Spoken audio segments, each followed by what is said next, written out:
One of soccer's greatest ever players is coming to America. That's right. Argentina's Lionel Messi has announced his next move after deciding to leave French giants PSG. In an interview with two Spanish papers, Messi said he will join MLS team Inter Miami, snubbing a return to former club Barcelona and a potentially lucrative deal in Saudi Arabia.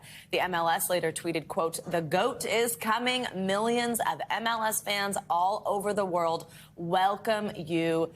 Leo, let's get more on this story with Paul Tenorio. He's a national soccer writer for The Athletic. Paul, it's great to have you with us. I mean, this is huge news, a shock move. Why did Messi choose Inter Miami as his next destination? What do we know? Well, it is a shock move, and it's complicated because obviously on the emotional side of things, everyone expected Leo Messi to go back to Barcelona.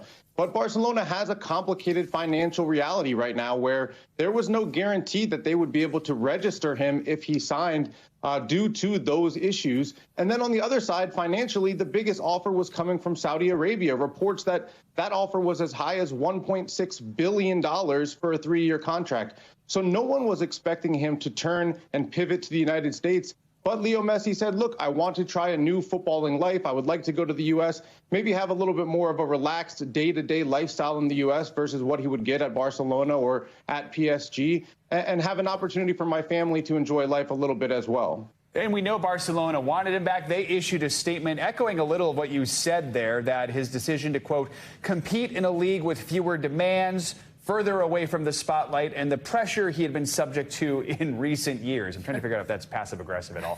Why couldn't Barcelona get him in the end? Yeah, it's definitely passive-aggressive. And I think that shows the relationship that exists right now between Messi and Barcelona. You know, he left that club at a time where he didn't want to go.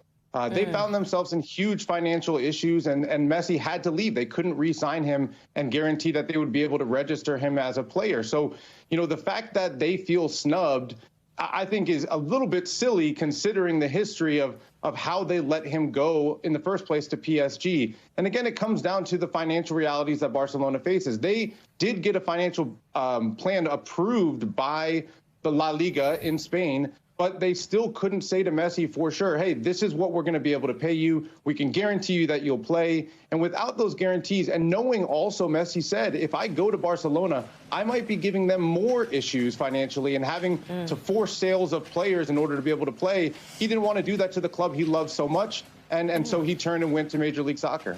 Paul, we've just got like 30 seconds here. But, I mean, look, Inter Miami isn't doing very well. They're at the bottom of the league. How much of a win is this for them?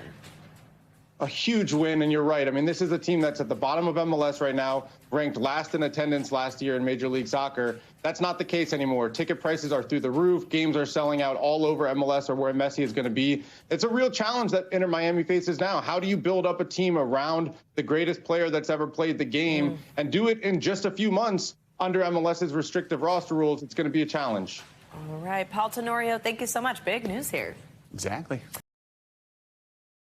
Thanks for watching our YouTube channel. Follow today's top stories and breaking news by downloading the NBC News app.